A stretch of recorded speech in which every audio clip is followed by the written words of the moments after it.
오늘 설교 제목은 광야의 참된 의미입니다. 이 사순절의 키워드는 광야라고 말씀을 계속 드리고 있습니다. 우리는 광야하면 무조건 가기 싫고 또 힘들다는 생각 속에 사로잡혀 있습니다. 될 수만 있으면 그 광야를 피해가고 싶어 합니다. 심지어 자기 인생이 풀리지 않는 매듭이 있을 때 그것을 광야의 길이라고 말하기도 합니다.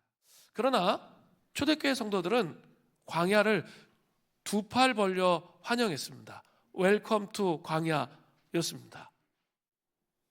초대교회 성도들은 광야를 어떻게 이해했기에 사순절의 키워드인 광야를 그렇게 사모하면서 살 수가 있었을까요?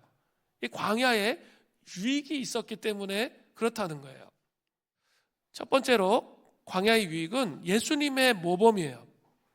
초대교회 교부들은 광야를 항상 사순절과 연결시켜서 생각했습니다. 교회력의 달력 중에서 예수님께서 유일하게 모범을 보여주신 금식이 이 사순절의 금식이라는 것을 금방 알 수 있습니다. 초대교회는 이런 예수님이 행하신 이 금식의 모범을 따라서 광야로 나아갔다는 거죠. 그러니까 자발적 광야로. 두 번째는 계시적인 회개입니다. 사순절의 십자가 절기에는 깊은 계시적인 회개를 할 수 있습니다. 성령께서 우리 안에 있는 타락한 본성을 무너뜨리기 위해서 깊이 일하시면서 일반적인 회개와는 차원이 다른 그런 회개를 함으로써 더 깊이 속사람을 변화하도록 그렇게 하시는 거죠. 인격의 변화를 가져오도록 그렇게 하신다는 거예요. 사순절 십자가의 절기를 통과하게 될 때 이 계시적 회개를 통해서 우리 자신에 대한 인식을 하게 돼요. 깊이 내가 몰랐던, 이따 또 설명할 텐데 내가 몰랐던 자기 자신에 대한 인식을 하게 돼요. 그리고 하나님의 방식과 하나님에 대한 인식을 하게 된다는 거죠. 그럼을 통해서 온전한 인격의 변화가 올 수 있도록 그렇게 한다는 거죠. 이게 매년 반복된다고 생각해 보세요. 그러면 온전한 인격의 변화로 나아갈 수 있도록 그렇게 하시는 거죠. 세 번째 또 유익이 있어요. 낙원의 삶을 되찾는 거예요. 초대교회 교부들은 사순절의 유익 가운데 하나가 낙원의 삶을 되찾는 것이라 생각했어요. 성령님은 사순절에 십자가의 절기를 통과하면서 우리의 존재를 완전한 평강과 화합을 이루는 곳으로 데려가십니다. 우리의 모든 육적인 관심과 육적인 필요들이 하나님의 임재 앞에서 사라져요. 내면의 애씀과 긴장, 갈등, 걱정이 필요 없습니다. 하나님은 우리를 포용하시고 안전하고 평강과 하나님의 자녀로서 지배온 느낌, 그게 무엇인지 여러분 십자가로 말미암아 반드시 이 경험을 하실 수 있어야 돼요. 그렇게 하시면서 성령님은 우리를 더욱더 깊이 하나님의 임재 앞으로 데려가십니다. 그리고 낙원을 잃어버린 것에 대한 마음의 내면의 깊은 슬픔이 사라져요. 그러니까 이 존재 안에 공허가 있거든요. 우리 안에 주님을 추구하지 않으면 어떤 것으로도 우리 안에 만족이 없어요. 공허함이 있거든요. 그 공허함이 사라져요. 그러면서 그 낙원을 되찾은 기쁨이 무엇인지 알기 시작하게 되는 거죠.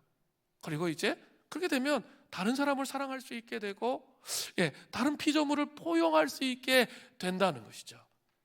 이 절기에 낙원의 삶의 자유가 무엇인지 십자가를 통해서 경험할 수 있게 된다는 거죠. 세 번째는 영적 삶의 봄이에요. 초대교회 교부들은 사순절이 우리의 영적 삶의 봄이라는 거예요. 가장 중요한 시즌이라는 거예요. 그리고 또 다른 말로는 영적인 창고에 저장고에 가득 영적인 음식들을 가득 채워놓는 시기라는 거예요. 이때가 가장 중요한 거예요. 그래서 우리 인생을 살다 보면은 정말 황량한 시간을 걸어갈 때가 있는데 이때 경험한 그 은혜를 끌어내는 거예요. 끊어내서 그 삶을 살아가도록 하나님께서 그렇게 하신다는 거예요. 그만큼 중요하다는 거예요. 다섯 번째는 각자의 삶에 대한 하나님의 부르심을 상세하게 이해할 수 있습니다. 예수님은 세례 받으실 때 메시아로서 당신의 사명에 대한 기름 부으심을 받았지만 곧바로 광야로 이끌림을 받으셨죠. 그곳에서 성령님으로 능력을 입으셨고 아버지께로부터 당신의 부르심에 대한 세부적인 내용을 받으셨다는 거예요. 그러니까 사순절을 정말 공동체적으로 함께 금식하며 완전히 하나님께 집중하는 거예요. 금식한다는 것은 어떤 의미가 있다고 그랬죠? 사람에 따라 다 다르게 할 수 있지만 금식한다는 건 집중한다는 의미가 있어요. 그렇게 하다 보면 뭐가 온다고요? 각자의 삶에 하나님이 어떤 부르심을 허락하셨는지를 깨닫고 이해할 수 있는 아주 귀한 시간이 될 수 있다는 거예요.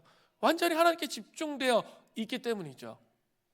여러분, 부르심을 명확하게 하기 위해서는 이 시간에 하나님께 집중하는 게 그만큼 중요한 거예요. 여섯 번째는 부흥을 경험하게 됩니다. 이 사순절 금식 기간은 교회의 역사적인 공동체 금식 기간이에요. 동방교회, 서방교회 다 할 것 없이 이 사순절에는 다 금식해. 다 금식하는 시간이 사실은 이 사순절이에요. 그만큼 사순절에는 강한 영적 힘이 풀어진다는 거예요. 이 땅의 신비로운 그리고 강력한 임팩트와 영향을 풀어낼 수 있는 아주 귀중한 시간이라는 거죠. 이 기간을 통해서 사람들이 집단적으로 하나님께 돌아올 수 있습니다. 우리의 친구, 동료, 교회가 하나님께 돌아오는 그런 강력한 부흥을 경험할 수 있어요. 왜냐하면 교회 전체가 다 이렇게 집중해서 하나님 앞에 집중해서 기도하기 때문에 하나님께 집중하면 하나님이 해결해 주세요. 왜냐하면 우리 인생을 향하신 하나님의 계획이 뭘까요? 재앙이에요? 아니거든요. 미래와 소망을 주시는 거예요. 그런데 우리를 광야에서 훈련시키시는 거예요. 그런데 그 훈련시킬 때 내가 하나님께 집중하면 하나님께서 문을 여시는 거죠.